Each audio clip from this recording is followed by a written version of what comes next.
Sonic Colors Ultimate being right around the corner and this game being the thing that every Sonic YouTuber is talking about right now, I thought it would be appropriate for me to talk about something that I don't see a lot of people talking about, and that is Sonic Colors Ultimate's soundtrack. A couple months ago, I made a video called My Only Problem with Sonic Colors Ultimate, and in that video, I expressed my extreme distaste for the remixes that can be heard in Sonic Colors Ultimate's soundtrack. And I'm gonna be real, I was exaggerating just a little bit for the jokes, you feel me? Usually when I rant about soundtracks, I call them bad and I label them as garbage, and I don't even go in depth on why I think so. So in today's video, I'm going to be going in depth on what I like and what I dislike about Sonic Colors Ultimate's soundtrack. But before I get on with the video, make sure to leave a thumbs up and subscribe if you haven't already, and turn on that notification bell so you won't miss an upload, you feel me? And if you heard some of Sonic Colors Ultimate's soundtrack, let me know what you think down in the comments below. Alright, I'm going to start this video off with a song that I think is pretty awesome, and that's the Reach for the Stars remix.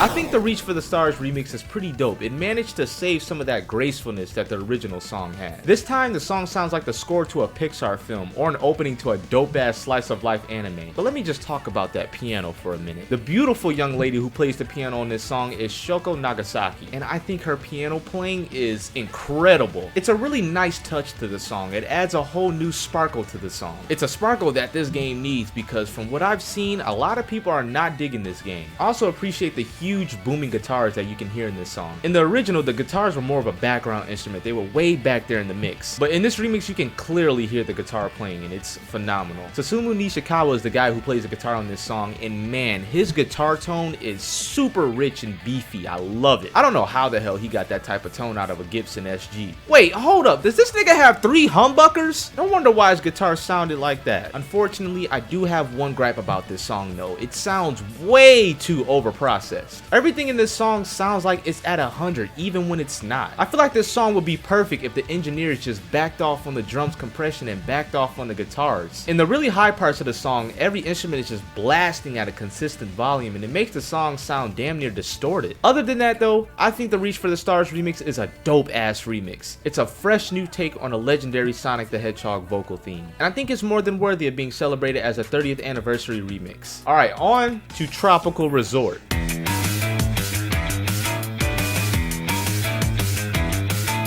The remix for Tropical Resort Act 1 is pretty cool in my opinion. I love how there's a lot more emphasis on funk and groove in this song compared to the original. And I'm gonna be real, I kinda appreciate those default FL Studio drums that you hear in the song. In the original, the drums were more kick driven. It was kinda like a trance beat. And the break beats were a lot more raw and dirty compared to the crispy clean drums that you hear in the remix. Overall, the remix sounds a lot brighter than the original, but it also sounds a bit empty, which is unfortunately a reoccurring theme in a lot of the remixes in this soundtrack. My biggest complaint about this song though is the dissonant piano notes that you can hear in the first 30 seconds of the song. I think that piano was completely unnecessary and it really didn't need to be present in the song like that. It would have fit a lot better as a fill that you hear every now and then. But I will say this though, in some parts of the song the piano sounds beautiful. Alright, now it's time to talk about a fucking banger. The theme of the Rotatatron and Refreshinator boss battle.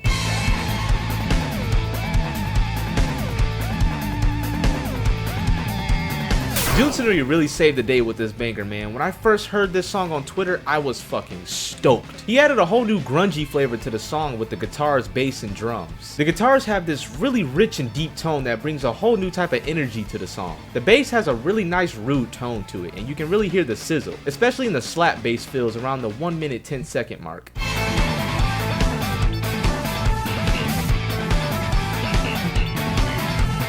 The drums are raw as hell and I absolutely love it. The kick is really punchy and it drives the song perfectly. The snare is nice and deep and the ring on it is perfect. And overall, I think these drums are processed just right. The original song was fully electronic, so to see my boy Junsanui come through with the adventure vibes for a soundtrack that I love really makes me happy. Alright, I'm not gonna really enjoy talking about this next song because I feel like they really fucked it up, and that's Planet Wisp Act 1.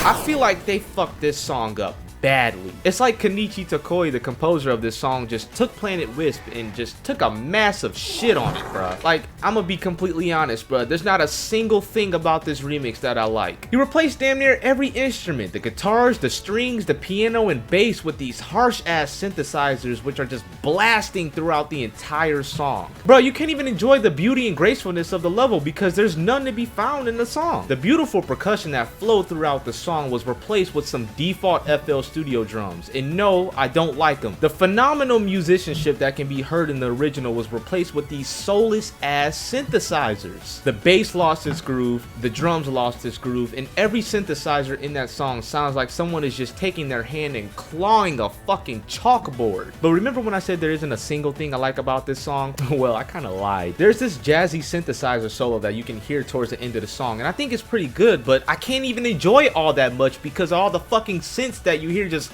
blasting throughout the entire song. I will say this though, Planet Wisp Act 2's music is amazing. Alright, I'm gonna end this video off with a positive note, talking about another one of my absolute favorite songs, Terminal Velocity Act 1.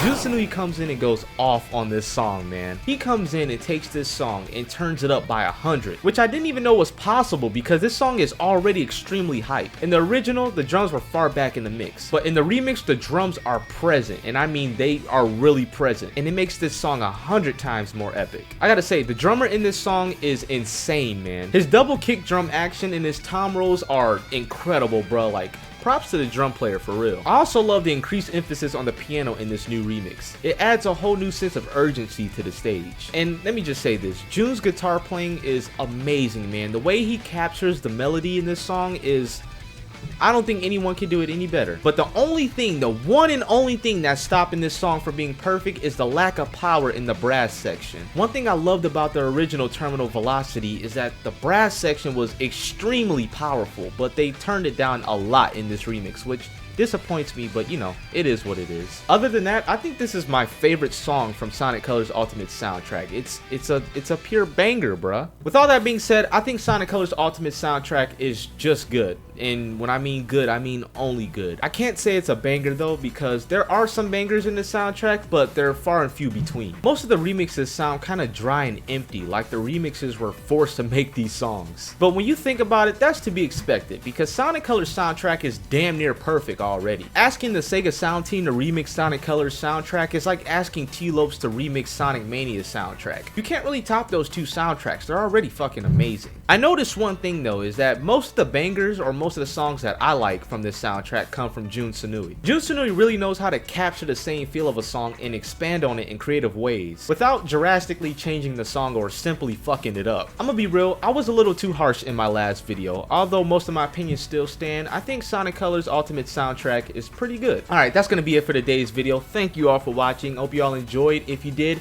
make sure to leave a thumbs up, and if you didn't, leave a thumbs down. And let me know down in the comments below, bars, what you all think of Sonic Colors Ultimate soundtrack. Also, if you played the game, let me know what you think about it in the comments below. I've been seeing a lot of mixed opinions on it, so I really want to know what people are thinking, you feel me? Before I sign off, make sure to follow me on Instagram, Twitter, and SoundCloud, and check out my Apple Music and Spotify, you feel me? And yeah, thank you all for watching, and peace out!